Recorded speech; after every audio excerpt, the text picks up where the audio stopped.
हमने ये सवाल मैंने किया था औरंगाबाद के घाटी हॉस्पिटल के डीन के साथ कि हमको समझ में आता है कि आपके पास वेंटिलेटर्स की कमी हो सकती है, ऑक्सीजन की कमी हो सकती है, लेकिन क्या रेगुलर मेडिसिन जो है जो दूसरे पेशेंट्स को देने चाहिए वो है? तो उन्होंने कहा था कि हमारे पास मेडिसिन अवेलेबल है। तब उसी वक्त मैंने उनको मैडम को एक एग्जाम्पल दिया था। मैंने कहा था कि एक पेशेंट है मुंडे नाम की, ऋतुजा मुंडे नाम की, जो गंगाखेड़ से ताल्लुक रखती है, गरीब घर से है, उसकी डिलीवरी घाटी के अंदर हुई।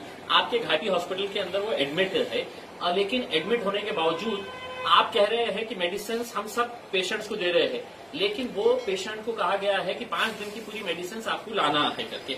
मैंने उसका पूरा डॉक्यूमेंट चेक किया, मैंने पूरे डॉक्टर्स ने जो चिट्ठियां लिखकर दी है वो पूरे चेक किया, तो एक भी मेडिसिन है तो घाटी हॉस्पिटल की तरफ से नहीं, बल्कि face mask, sanitiser, sanitary pads हो जाए या ग्लव्स हो जाए, ये तक पेशेंट से मंगाया गया। अब घाटी के अंदर जाने वाले सब गरीब पेशेंट होते हैं, अगर उनको इस तरह से लूट किया जा रहा है, जैसे ही एडमिट हुई तो कहा गया कि आपको ब्लड लेकर आना है। अब जो बंदा उसका पति था उसको ये था कि घाटी के ब्लड बैंक से उसको ब्लड मिलेगा, तो नहीं, वहां पे अधिकारियों ने किसी को फोन किया तो एक एजेंट वहां पर आया किसी ब्लड बैंक का, और वो एजेंट उसको रात की रात लेके गया और 2900 रुपये के ब्लड है तो वहां पर उसको दिया गया।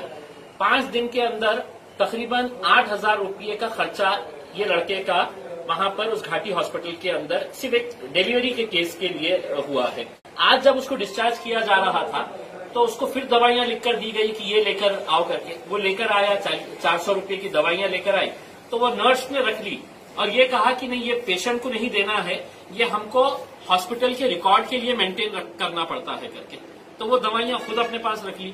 तो मैं ये समझकर चलता हूं कि घाटी हॉस्पिटल के अंदर इस तरह का एक घोरक धंधा चल रहा है। वहां पे अगर डीन है और डीन की नाक के नीचे अगर ये काम चल रहा है, तो मैं इसके लिए पूरी तरह से डॉक्टर कन्नन येड़ीकर जो घाटी हॉस्पिटल के डीन है उनको दोषी मानता हूं और सरकार से अनुरोध करता हूं, इस तरह के गरीबों की लूट अगर हो रही है तो डीन के खिलाफ एक्शन लेना चाहिए, उनको सस्पेंड करना चाहिए। अगर इंक्वायरी निकलेगी तो आपको पता चलेगा कि मैटरनिटी वार्ड के अंदर हर पेशेंट को यही कहा जा रहा है कि आप बाहर से लेकर आओ। प्राइवेट हॉस्पिटल में अगर कोई पेशेंट गया तो वो ला सकता है, उसके पास पैसे की ताकत है, लेकिन गरीब आदमी जिसके पास पैसे नहीं होते हैं वो घाटी में जाता है। और अगर घाटी में इस तरह की लूट हो रही है और सरकार और पूरे अधिकारी खामोश है, तो कहीं न कहीं इस लूट के अंदर वो भी शामिल है, मेरा ये कहना है।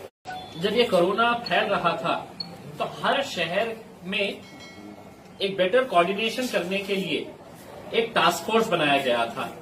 वो टास्क फोर्स जो है औरंगाबाद शहर के अंदर भी बना था।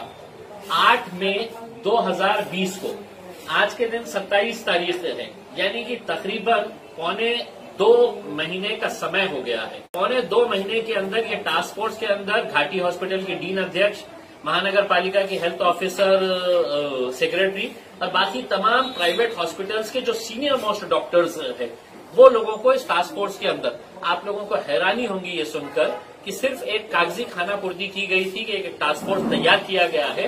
पौने 2 महीने के अंदर ये टास्क फोर्स की एक भी मीटिंग औरंगाबाद के अंदर नहीं ली गई। और मैं समझता हूं कि ये जो डिक्टेटरशिप टाइप का एक जो यहाँ पर काम चल रहा है अधिकारियों द्वारा, उसी का नतीजा है कि आज दूसरे शहरों के अंदर कोरोना कंट्रोल हो गया है, औरंगाबाद में हम कंट्रोल नहीं कर पाए थे। एक तो डीसीपी को, डिविजनल कमिश्नर जो सुनील केंद्रेकर साहब है, उन्होंने कहा कि अगर कहीं पर भी पॉजिटिव केस निकलता है तुमने पुलिस को लेके जाना और पुलिस को लेके जाके वहां पे स्वैब टेस्ट कराना। मैं कहा कि नहीं साहब, पुलिस का इसके अंदर कम से कम रोल होना चाहिए।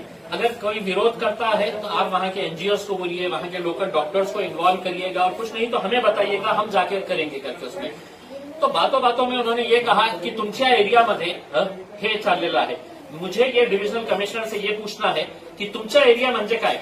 मी औरंगाबाद जिल्ह्याचा खासदार आहे, मैं औरंगाबाद जिले का खासदार हूं, किसी एक जात, एक धर्म और एक मजहब का नहीं है।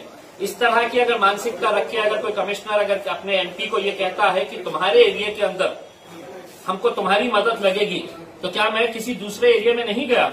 मैं बजाज नगर में नहीं गया, मैं जय भवानी नगर में नहीं गया, शिवाजी नगर में नहीं गया, मुकुंदवाड़ी संजय नगर में नहीं गया, लेकिन ये इस तरह की बात करना मेरे हिसाब से मैं कड़ी निंदा करता हूं इस तरह के स्टेटमेंट्स की। मैं ये समझता हूं कि lockdown is now the solution. 3 महीने हो गए हैं, हमने लॉकडाउन सब करके देख लिए हैं। अब ये अपनी गलती छुपाने के लिए फिर जनता को है तो किस तरह से हम लोग है तो एक मर्तबा अंदर कैद करे करके, ये कहीं ना कहीं इनके एडमिनिस्ट्रेशन के लैप्सेस थे जिसकी वजह से लोगों को खामियाजा भुगतना पड़ा है। अब ये अपनी गलतियां छुपाने के लिए फिर पब्लिक को बोलेंगे कि नहीं हम लॉकडाउन करेंगे, पुलिस का डंडा चलाएंगे, ये करेंगे, तो अब ये सब चीजें चलने वाली है। Aurangabad bench of Bombay high court को स्पो मोटो इसके ऊपर प्रशासन को सवाल करना पड़ा है कि अगर कोऑर्डिनेशन अगर नहीं रहा, तो हाईकोर्ट ने तो नोट किया है ये चीज को, तो जो बात मैं आप कह रहे थे वो हाईकोर्ट भी अगर नोट कर रहा है तो बहुत ही एक दुर्भाग्यपूर्ण बात है कि यहाँ पर इस तरह की situation, lack of coordination between officers and lack of coordination, जो एक समन्वय होना चाहिए अधिकारियों और लोक प्रतिनिधियों के बीच में। लोक प्रतिनिधियों को तो यहाँ के अधिकारियों ने बोले कि नहीं इनकी तो कोई लायकी नहीं है, हम जो बोल रहे हैं बस वही फाइनल है। अब जब वो बोल रहे थे तो उसका खामियाजा पूरे शहर को भुगतना पड़ रहा है। देखिए अभी थोड़े दिन तक इनको और मौका देंगे क्या एक्शन लेते हैं करके, और अगर इसके अंदर कुछ बदलाव नहीं आता है तो फिर सभी राजनीतिक पार्टियों के, देखिए पहली मर्तबा ऐसा हुआ है कि हमने ये नहीं देखा है कि एमआईएम के साथ शिवसेना के आमदार बैठ रहा है या बीजेपी के आमदार बैठ रहा है या एनसीपी का आमदार बैठा है, हम सभी लोग एक साथ मिलकर आए, क्योंकि सभी को इस बात की चिंता सता रही थी कि अब बहुत हो गया है, पानी सर के ऊपर से निकल गया है, अब हमको सबको है तो मैदान के अंदर उतरना पड़ेगा। अगर हम पहले उतरते तो ये अधिकारी हमारे ऊपर ढकेल दिए होते और ये कहे होते कि ये नहीं तो ये लोक प्रतिनिधियों की वजह से है तो ये हालत तो हुई है करके, तो हमने आपको खुली छूट दी है। और वो खुली छूट के बाद भी अगर ऐसा नहीं निकला है तो मजबूरन हमको आना पड़ा मैदान के अंदर। औरंगाबादचे खासदार इम्तियाज जलील यांनी सरळ सरळ घाटी प्रशासनावर आरोप लावले आहे की जे गरीब नागरिक आहेत ते इलाजासाठी घाटीमध्ये येतात, त्यांच्याकडून औषधाची मागणी करून त्यांच्याकडून ते पैसे उकळले जाते व याचे रॅकेट सुरू आहे घाटीमध्ये,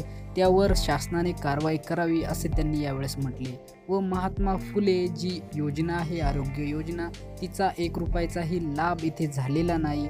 त्याचबरोबर जी टास्क फोर्स औरंगाबादमध्ये नेमली आहे त्याची एकही मीटिंग झाली नाही व ती फक्त कागदी असून त्याचा औरंगाबादकरांना काहीही फायदा झालेला नाही। त्याचबरोबर इम्तियाज जलील म्हणाले की जे डिव्हिजनल कमिशनर यांनी त्यांना म्हटले होते की तुमच्या एरियामध्ये आम्हाला तुमची गरज भासेल, तर त्यावेळेस ते म्हणाले आहेत पत्रकार परिषदेमध्ये की मी संपूर्ण औरंगाबाद जिल्ह्याचा खासदार आहे, तर तुमचा एरिया म्हणजे काय, तर ही जातीवादी मानसिकता त्यांनी त्यांच्याकडेच राहून द्यावी।